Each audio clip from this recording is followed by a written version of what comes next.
Hey, Realty Brokers of Arkansas, this is how to do a net sheet on Carmels. What you do is you log into Carmels and your MLS, and you go to calculators. Calculators right here is one of the many calculators. If you come up with needing a password, the password to get into these calculators is lowercase M-O-N-E-Y, money, M-O-N-E-Y.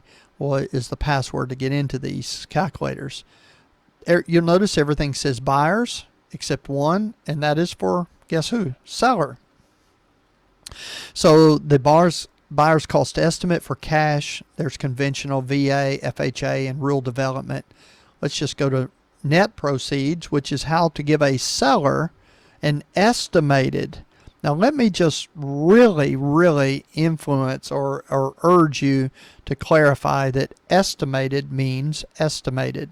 So let's just say the house is worth $200,000, and I'm using the tab key to move down.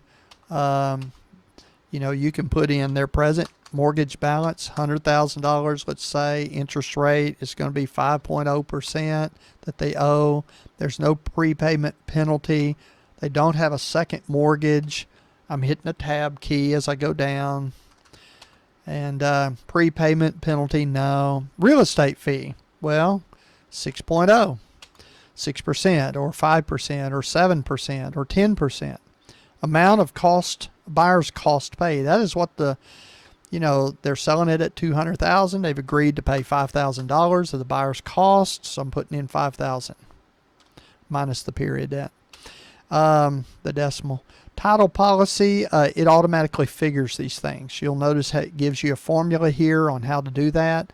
Attorney fee, it kicks in $20. I leave these things alone. Termite is going to be typically $200 to $300. So, I would just leave it at $300 and hopefully it's less. That way, if it's more, they'll fuss at you, want you possibly to pay for it out of your commission. If it's more and it charge less, then they're surprised and happy. So get my drift. Survey, it might be $750 for a survey, might be $350, but I'm just going to show you it can change. Let's say they're offering a $5,000 repair allowance at closing. So we put that in. They're wanting a home warranty at $590 or $540 or whatever.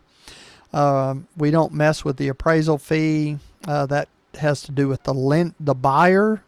Now, if the seller is going to pay the buyer's appraisal fee, you could actually put in there. You could put in $300 or $400, whatever it might be, the appraisal fee. But let's just say that the seller's not paying the buyer's appraisal fee.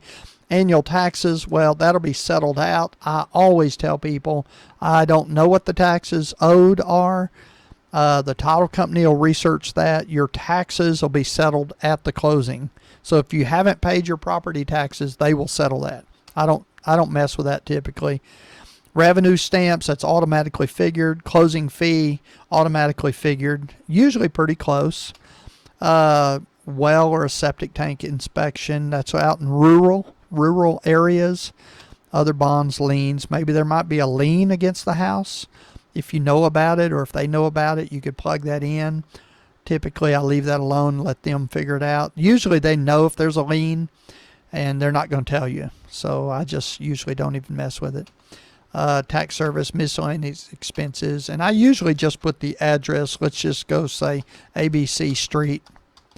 It says prepared by, but I usually remind me who I'm making it for. I just put in the client or the address right there and calculate. Now, estimate. You see that word estimate? Please urge everything you use with this is estimated net proceeds, because this isn't in stone, in concrete. It's an estimated net proceeds. This estimates about what you'll get. So you're selling it at $200,000. You've got a $100,000 mortgage to pay off. You've got a real estate fee of $12,000, title policy, and these other charges go down through here. So they should end up with an estimated net proceeds, cash in hand, of $73,780. I estimate, I urge you to say that's an estimate. We did not figure in your taxes. We did not figure in any liens or anything that might be on the property.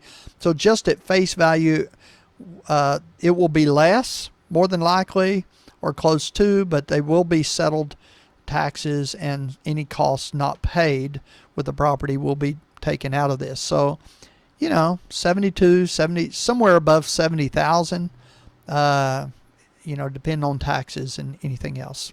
That's how you do a net proceeds. You can do a printer friendly report right there. It'll look like this. You can do a Control P and bring it up, and you can print it.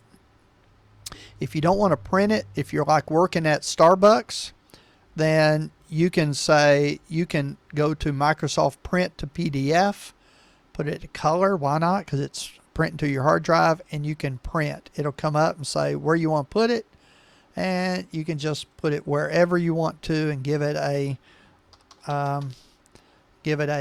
name, and then you can then email that. You can go to your email and go to that file, attach it to the email, and send it to your client. And you hadn't printed out any piece of paper at all. That's how you do a net proceeds sheet. This menu up here on Carmels, there's a lot of things you can do. You can go to the classes with Carmels, which I urge you to do not once, but do twice. They're free, but you have to sign up. And if you don't show up, they get pretty hot. They're not very happy about that, especially if you do it more than once. There's contacts. You can put in contact information. Financials, you can actually put in, there's a lot of calculators here. A lot of things you can do here. Help people with their planning, financial planning and things like that. Balloon mortgage. These are all things to your that you can use. Financial stuff, tax information. This CRS tax data autofill, you need to go to the class at Carmels. You can type in a street, and you can go Main. Let's just put in a number. I don't know what it'd be. Let's go 123 Main Street in Little Rock. I don't know. It comes up with 0. Let's go 1. Let's see if 1 is on it. It's not. Anyway, you get the drift. It's going to come up with the tax data, and it looks different than the AR County data. While we're on this, I want to show you one more thing. One thing you need to know about is arcountydata.com, arcountydata.com. Put that in your bookmarks and tab it in bookmarks. You can go to real estate, these counties, it's here. And if you can't find it here, call me. I'll show you how to get to another service. And you can type in, well, there's one I was searching just a little bit earlier. Let's just look at this real quick. And there's his county tax information. The way to print this correctly on your keyboard is a Control P. Hold the Control button down and hit the letter P, and it'll bring up the print dialog, and it will print it correctly. You can print it to your hard drive with the PDF, or you can go to a printer and print it that way also. And print it in color to your hard drive. Why not? Because it's on your hard drive. But it gives you kind of a basic outline. There's kind of the outline of the house. You can use these figures to kind of check the measurements of the house, and if it measures up to this, kind of checks that out. You can do some measurements, and if it's measuring up correctly, then you can trust the square footage here. Living area, total square footage. That's living area minus the garage area, right? So that's AR County data. Okay, with that, I'm going to let you go. That's how you do a net sheet. Also look up the county data.